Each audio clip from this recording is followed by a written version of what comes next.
If you've ever wondered what's in a name, Kona was a Kyocera flip phone. Remember those?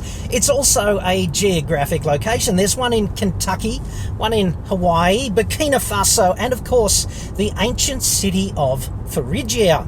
There's an FM radio station, Kona 92.1 FM in Hawaii, Steve McGarrett's greatest hits, as well as a popular Bangladeshi singer named Kona, pumping out, I'm sure, some spiritually uplifting fat beats right there. Finally, a popular Kenyan TV series was named Kona. I can't help you with any of that, obviously, but if you'd like to park your derriere in a new Hyundai Kona SUV, here's everything you need to know.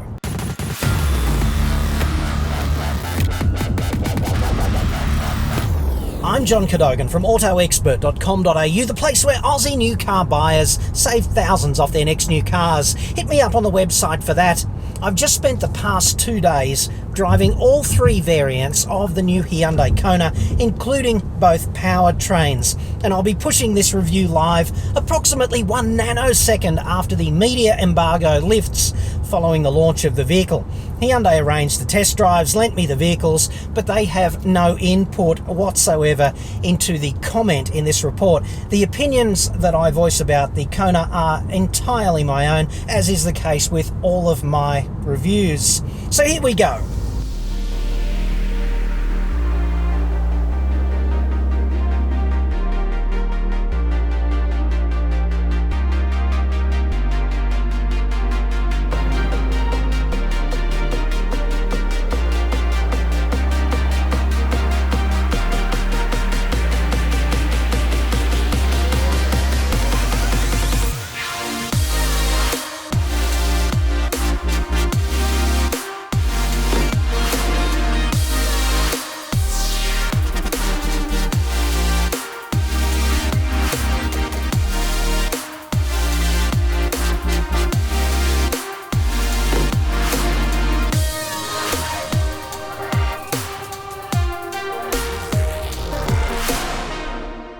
Hyundai has taken a bold step out of the conventional monochromatic automotive universe.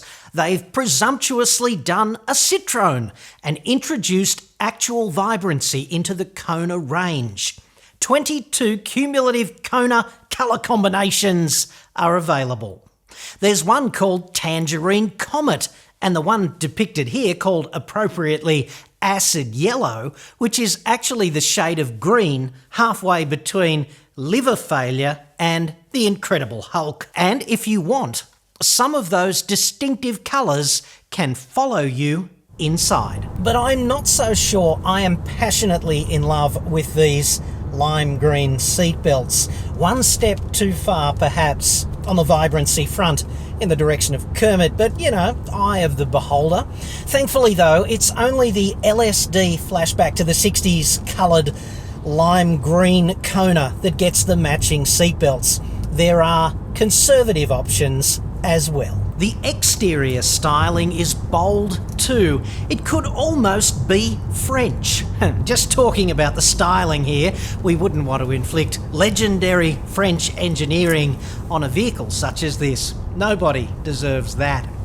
On more objective grounds, there are three models, Active, Elite and Highlander, each with a choice of two engines, a 2-litre Atmo 4 with front drive and a 6-speed auto, and a 1.6 Turbo 4 with 7-speed dual clutch transmission and all-wheel drive. And we've seen both of those powertrains before. That means no diesel engine and no manual transmission in a package that is wedged philosophically in between the i30 and the Tucson. So I guess the big question here is, how big is Kona in relation to both of those vehicles? And how would we find out? Wouldn't it be absolutely awesome if we got the Kona together with the i30 and had a look?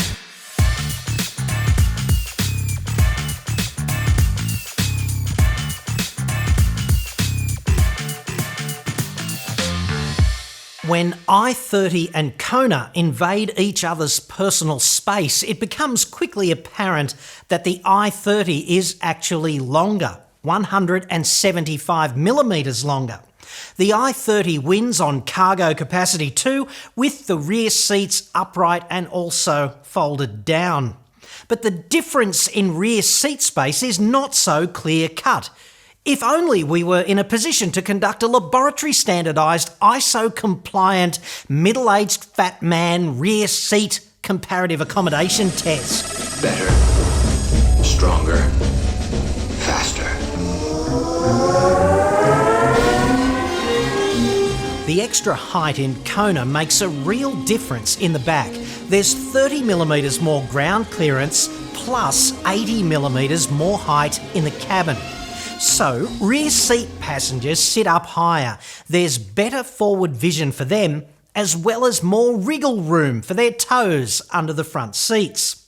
Despite Kona's 50mm shorter wheelbase. Growing family owners, take note. The ergonomics are great, and in particular the steering wheel on the base model is a real step up from the steering wheel on the base model Tucson. So that's good. Overall, comfort, clarity, all of those things, you fit into a Kona just fine, and you intuitively know exactly what's going on. The 2-litre Atmo engine is a decent performer. This seems to be the capacity du jour among Kona competitors too, and certainly this one is up there with those from other marques in the rest of this segment. But the 1.6 turbo is a real revelation among compact SUVs.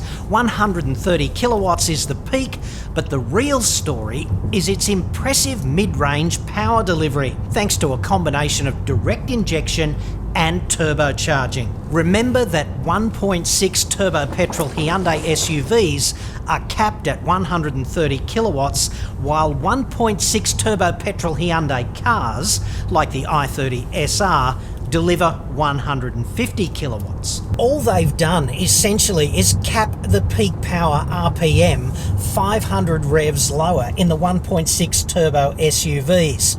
Everything else is the same. The 1.6 in this package is a particularly willing performer. It sounds the business, and the shift quality from the dual clutch transmission is excellent. Suspension's a surprise too. At least it's a surprise if you equate SUVs with being ponderous and uninspiring. Driving a Kona, especially the 1.6 turbo, is sporty and car-like. Hyundai Australia has a small team of magicians who develop a bespoke suspension and steering tune for our uniquely crap Australian roads. They are proving pretty talented at this. I always get questions about exactly what does that mean, unique tune for Australian roads. Well, basically, it boils down to two things. Australian buyers are uniquely demanding when it comes to dynamic performance. In some other markets, it's all about the styling and the features, and if the car just carries you from A to B, that's good enough. Not so in Australia. And the other thing is, of course, Australian roads are crap. We've got a comparatively small population, big geographic area, and that means per capita we don't have very much to spend per kilometre of roads, and that's why our roads tend to be, let's be kind, not as good as they are in the US or Europe. The magicians get something like 4 weeks to turn our Australian dynamics frowns upside down. They juggle a billion permutations of dampers, springs and bushes, and then inscrutably arm wrestle the factory over what they want and what the factory says we can have. So the final dynamics tune is firm and sporty. If you know what you're doing, Kona does exactly what you tell it to. And if you don't, well, let's move on, shall we?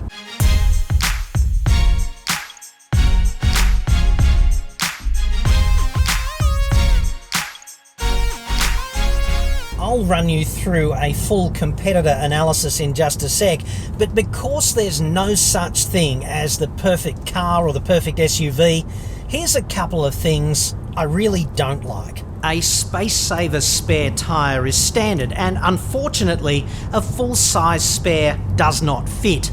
I know they were working on a full-size spare option, but that's been given the official thumbs down by the boys upstairs. You could probably dodgy one up, but the removable cargo floor would need to be raised to a non-factory degree. There's no manual transmission, plus you don't get adaptive cruise control on the Highlander, despite it having the radar sensor for the forward collision warning and autonomous emergency brake systems. And that's despite having adaptive cruise control available on i30 SR Premium and also the Diesel Premium. And you don't get a diesel with Kona. And there's no panoramic sunroof available. And there's no integrated standalone GPS. And I guess the GPS omission is mitigated by the fact that there's standard Apple CarPlay and Android Auto. And there's a couple of things you can do with the map-based systems on your phone that you absolutely cannot do with the in-car GPS in competitors. And one of those would be you can pump in your destination as you are walking to your car or finishing your coffee or whatever. And then when you start up the engine and the high-tech voodoo does its thing and the phone connects to the car and you're running CarPlay or something, then the map system and the address that you just pumped in seamlessly integrates and you'll get those turn-by-turn instructions. So the lack of GPS really isn't the disaster you might think up front, unless of course you don't own a smartphone. If you buy an i30 SR Premium, you get adaptive cruise control, a panoramic sunroof and standard integrated GPS, and 20 kilowatts more power, and a bigger cargo bay, and you save $2,000. But it's not an SUV, there's no all-wheel drive, and the rear seat's not as good for the kids. And it's not a vibrantly distinctive Kermit coloured fashion accessory with acid flashback seatbelts. The utterly perverse thing about that is, of course, presumably the same committee back in Seoul who thought it was a fantastic idea to include GPS and adaptive cruise control in the i30 also think it's a fantastic idea not to include those functions in the Kona. And to me, that is just a glaring anomaly when you look at those vehicles side by side on the showroom floor. Being swamped with choice is a common experience for contemporary car buyers. My strong advice here to clear this hurdle is to start in the objective domain. Make a list of the features you need and also the ones you want, and then figure out what vehicle best satisfies your list. Then, and only then, engage your emotions. Of course, for Hyundai, it's not just about Kona versus i30. Hyundai's big challenge here is not getting you into the showroom and buying a Kona instead of an i30 or a Tucson, obviously, because introducing a new model and just cannibalising sales you would have already made into other products is commercially a bit of a fail.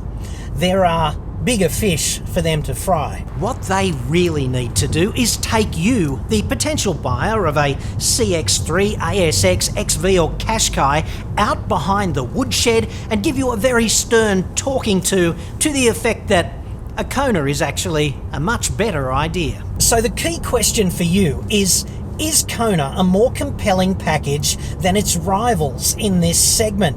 So let's belt out those key competitor facts and figures and also deconstruct the Kona model range, the better to figure out which flavour of Kona might be the best new SUV for you.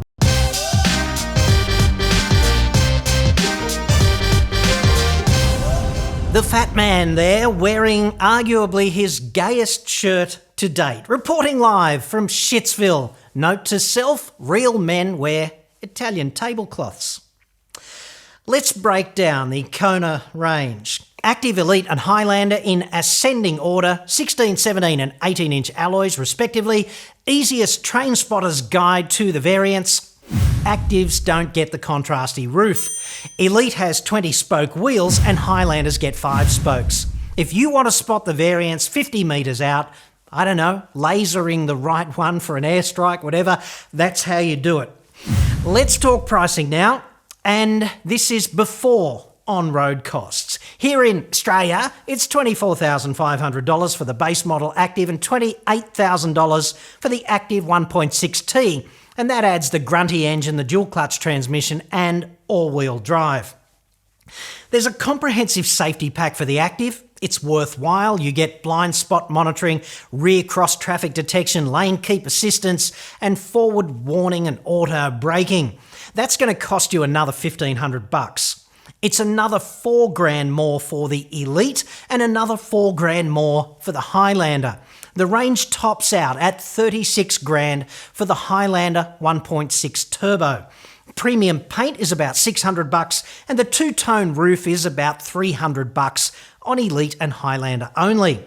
Servicing is dirt cheap, $259 a throw, once every 12 months or 15,000 kilometres for the 2-litre Kona with the Atmo engine, or 12 months or 10,000 kilometres for the 1.6T. And remember, that's time or distance, whichever occurs first.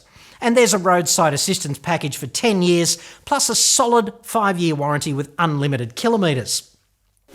Active variants get the 7-inch tablet for the centre of the dash, rear camera, tyre pressure monitoring, auto headlights, cruise control, roof rails, rear parking sensors, plus Apple and Android phone integrations and Bluetooth.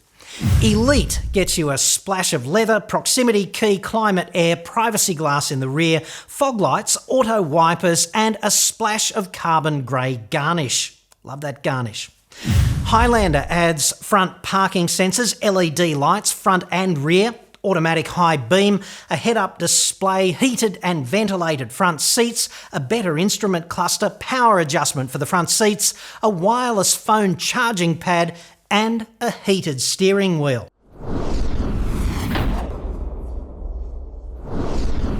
Looking at the competitors, Mazda CX-3 has a 1.5 diesel as well as a 2-litre petrol, and there's no adaptive cruise there either. Nor is there Apple or Android phone integration. Mazda is still in love with its MZD Connect system, but swimming against the tide of customer sentiment there, I'm sure. A Nissan Qashqai is what you get when you almost try hard enough to do an adequate job. No all-wheel drive option, no Apple or Android phone integration. It does offer a diesel as well as an average 2-litre petrol. 6 out of 10. Mitsubishi ASX has the best diesel in this segment, a strong 2.2-litre version with all-wheel drive and a mediocre 2-litre petrol. There's a 5-year warranty with ASX too, but unlike Hyundai, it's capped at 100,000 Ks, and you do get Apple and Android for the phones. Subaru XV is interesting. It's the works burger, including adaptive cruise control. Finally, plus GPS, a very squared away eyesight, safety system and awesome symmetrical all-wheel drive. Competitors all offer on-demand all-wheel drive, basically, plus Apple and Android, you get that too. But the performance does not hold a candle to the 1.6 turbo Kona. I guess there's also the Peugeot 3008 GT line. It's got adaptive cruise, but it's $48,000 drive away, and it demands premium unleaded petrol from its 1.6 turbo, and it still makes less power than Hyundai's 1.6, and it isn't available in all-wheel drive, and it's from a brand essentially going nowhere in Australia with poor reliability and worse customer support. But aside from that, great idea.